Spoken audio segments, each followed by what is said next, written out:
Hey, this is Nakeia, and you're watching Nakeia TV, your resource to creating a life you freaking love. And today, I want to talk to you about building Team You.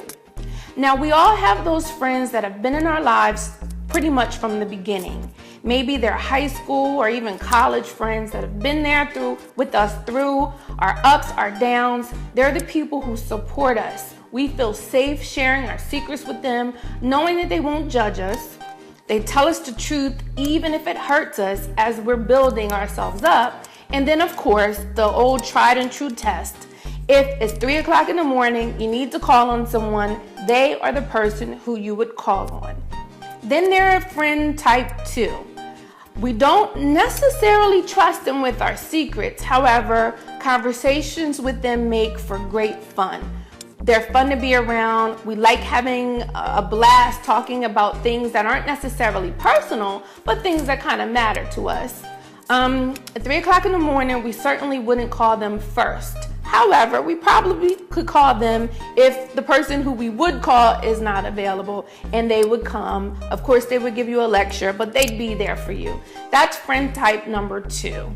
And then lastly, we have those friends who we call friends because we really don't know any other way to tag them. We picked them up along the way, and we certainly wouldn't trust them with our secrets because they haven't proven themselves to be trustworthy.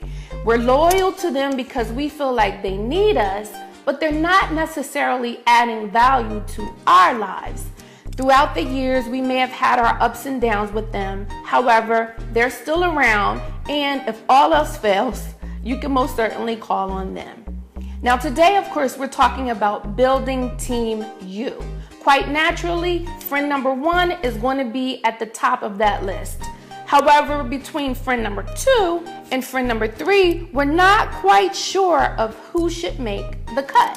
So I want to share with you a criteria for deciding whether or not the people in your life is a supporter or a sabotager. Number 1, if you know you're going to be around them, you get an anxious feeling. It's like, oh my gosh, I gotta be with this person. I really don't want to. It gives me a headache. That's my favorite line. Everything gives me a headache. But essentially, there's just this uneasy feeling you feel every time you know you're gonna be in their company. The second thing is you're uncomfortable totally being yourself. You're around them, you're talking, words are coming out of your mouth, you're laughing, but you're not really yourself. You're holding back because you're afraid you're going to be judged. You don't want to hurt their feelings because you don't know what to say. That's the second thing you want to look out for. The third thing you want to look out for is if being in their company, being in their space drains you. If it sucks the energy, the life out of you when you're around them, they are probably not a supporter. They are probably a sabotager. And you know what I mean. It's like talking to them is an actual job. You're having a conversation. You're trying to figure out what to say, what not to say, how to say it. You don't know if it's going to hurt their feelings. You don't know if they're going to say something to hurt you. It's just draining. It's just work. So that's the third thing you need to look out for. And then the last thing is, typically when you know they're going to call you, you don't answer the phone, or when you see their number, you try to avoid them at all costs if you can. You make up excuses as to why you can't go to lunch or why you can't go to dinner. Again, you might use my favorite, you have a headache. You just kind of avoid being around them because being around them isn't a pleasant thing. This is the thing, when you're building Team You, you don't need any questions about who's there, who's not there, who should be there to support you, and who may or may not support you depending on what time of day it is. You need people who are going to build you up, who are going to charge you, recharge you, replenish you, tell you the truth in a loving way to help you build and move forward. Those are the people you need on Team You. Now, Jim Rohn, I believe, said that we are the average of the 5 people who we are around the most. That means if you are around people who deplete your energy, who aren't trustworthy, who aren't necessarily loyal or can keep your secrets, you are attracting those people because in some way, somehow you are sort of like them. So building Team You is not just about having support and having the people around you to cheer you on. It's also there to mirror who you are to yourself. So of course, that famous line from Muhammad Gandhi, be the change you want to see in the world.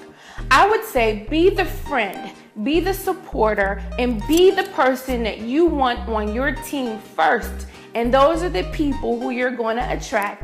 And those are the people who you're going to want to make your list. Those are the people who belong on Team You. So I hope this video has been helpful. If it is, you know what to do. Join me in the comment section below. Let's talk about those people in your lives, how they've been there, whether or not they've been supporters or sabotagers, how you choose your friends wisely, and of course, moving forward, who you're going to get rid of. You don't have to be hurtful when you do it, but some people just should not make the cut, and I want to know how you handle it in the comment section below. As always, remember to pursue something you freaking love so that the process that it will take you to get it will be worth it. Until next time. Thanks for watching. Like this video? Be sure to subscribe to my channel and share it with your friends on Facebook or Twitter. Then get on the list at NakeiaChomer.com for a free newsletter and exclusive updates.